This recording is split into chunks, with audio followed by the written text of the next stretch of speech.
नमस्कार दोस्तों, मैं हूं सीमा बुरा। दोस्तों, आज हम आपको बवासीर यानी पाइल्स की समस्या को दूर करने वाले कुछ लाभकारी अभ्यास बताएंगे। बवासीर में मल द्वार के आसपास की नसें सूज जाती हैं और जिसके चलते मल त्याग करते वक्त बहुत अधिक कठिनाई होती है और इसमें से खून भी आता है और खुजली भी होती है। दोस्तों, बवासीर के कॉम्प्लिकेशंस के कारण व्यक्ति का बैठना भी मुश्किल हो जाता है और उसे शौच करते वक्त असहनीय दर्द की समस्या उत्पन्न हो जाती है। इस बवासीर के होने के अनेकों कारण होते हैं। इसका मुख्य कारण खान पान को लेकर लापरवाही और पुरानी कब्ज का होना, गुदे के कैविटी में असामान्य वृद्धि के कारण और इसके होने के जेनेटिक्स कारण भी होते हैं। दोस्तों, इस समस्या को दूर करने के लिए आप योगासनों और ब्रीदिंग अभ्यासों का सहारा ले सकते हैं। आइए देखते हैं कि पाइल्स की समस्या को दूर करने वाले अभ्यासों को कैसे प्रैक्टिस किया जाता है। दोस्तों, इस समस्या को दूर करने के लिए आप दिन में कम से कम 5 से 6 लीटर पानी नियमित पिए और फाइबर वाली चीजों का सेवन करें और कब्ज को ना होने दें। कॉन्स्टिपेशन का होना पाइल्स की समस्या का कारण बनता है और फिर इन अभ्यासों को अपनी दिनचर्या में शामिल करें। इसमें सबसे पहला अभ्यास हम करेंगे पवन मुक्तासना।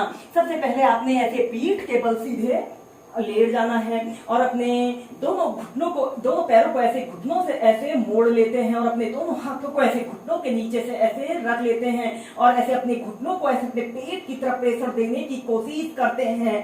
30 सेकंड से लेकर 2 मिनट तक ऐसे ही पवन मुक्तासना की पोजीशन पर रहते हैं और श्वास छोड़ते हुए ऐसे अपनी ठोड़ी को ऐसे अपने घुटनों पर लगाने की कोशिश करते हैं। आपके दोनों पैर, दोनों पंजे ऐसे आगे की तरफ तने हुए हों।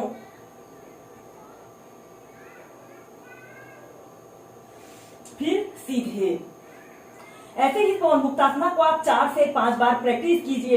इसके बाद हम इसी में हिलना, डुलना, लुढ़कना को प्रैक्टिस करेंगे। ऐसे ही आपने अपने दोनों हाथों को ऐसे घुटनों के नीचे से ऐसे रख लेते हैं। लंबी गहरी श्वास अंदर भरते हैं और श्वास छोड़ते हुए आपने ऐसे बैठ जाते हैं। श्वास अंदर भरते हुए पीछे और श्वास छोड़ते हुए ऐसे बैठ जाना है। ऐसे ही इस पवन मुक्तासना को आप हिलना, डुलना, लुढ़कना के साथ नियमित 2 से 5 मिनट प्रैक्टिस करें।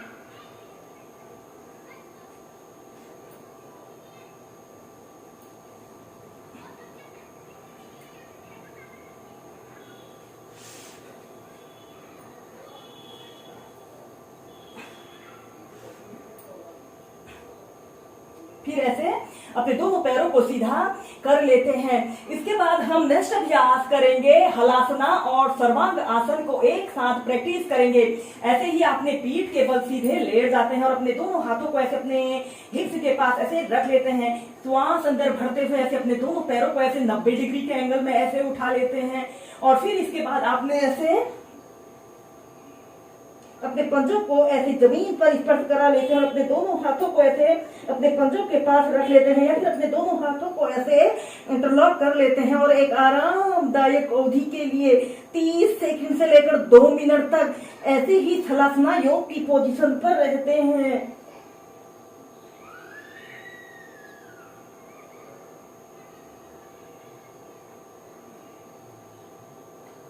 और फिर इसके बाद आपने अपने दोनों हाथों को ऐसे अपने कमर के पास रखते हुए अपने शरीर का समस्त भार अपने कंधों पर रखते हुए ऐसे शोल्डर स्टैंड की पोजीशन पर आते हैं। 2 मिनट से लेकर 5 मिनट तक ऐसे ही इस अभ्यास को प्रैक्टिस करें। दोस्तों, यह अभ्यास बवासीर के रोगियों के लिए रामबाण औषधि के रूप में काम करते हैं। और फिर ऐसे अपने दोनों पैरों को ऐसे पीछे ले जाते हैं, अपने पंजों को जमीन पर स्पर्श कराते हैं और फिर धीरे धीरे ऐसे प्राइमरी स्टेज में आ जाते हैं। ऐसे ही इस हलासना और सर्वांग आसन को आप 2 से 5 मिनट नियमित प्रैक्टिस कीजिए। हम करेंगे मलासना योग, जिसे गार्लैंड पोज भी कहा जाता है।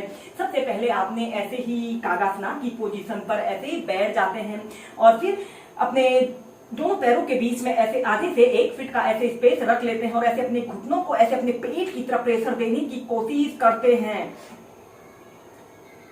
ऐसे ही आप सबसे पहले इस कागासना योग को 2 से 5 मिनट ऐसे ही प्रैक्टिस करें, या फिर अपने दोनों हाथों को ऐसे अपने घुटनों के आगे से ऐसे बांध कर इस अभ्यास को ऐसे भी प्रैक्टिस कर सकते हैं। अपने इस स्थिति में आपकी कमर गर्दन बिल्कुल सीधी रहे।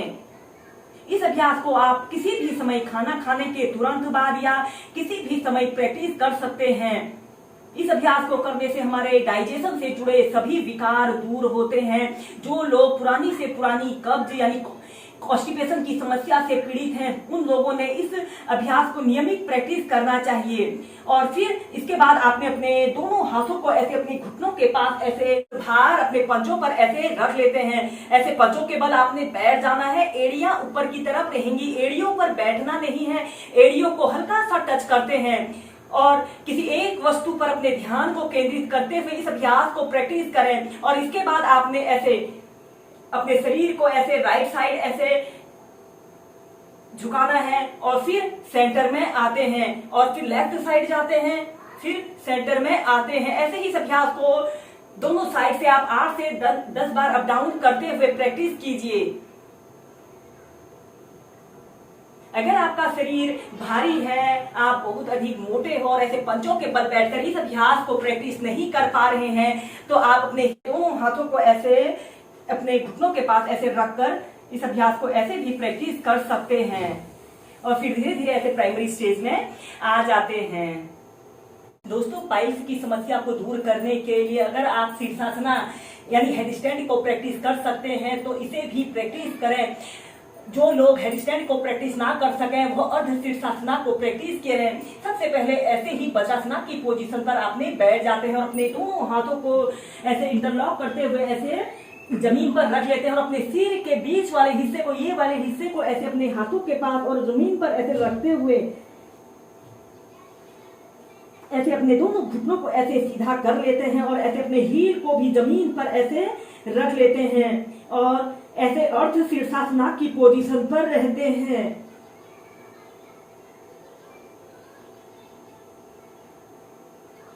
ऐसे ही आप 2 मिनट से लेकर 5 मिनट तक इस अभ्यास को भी प्रैक्टिस करें।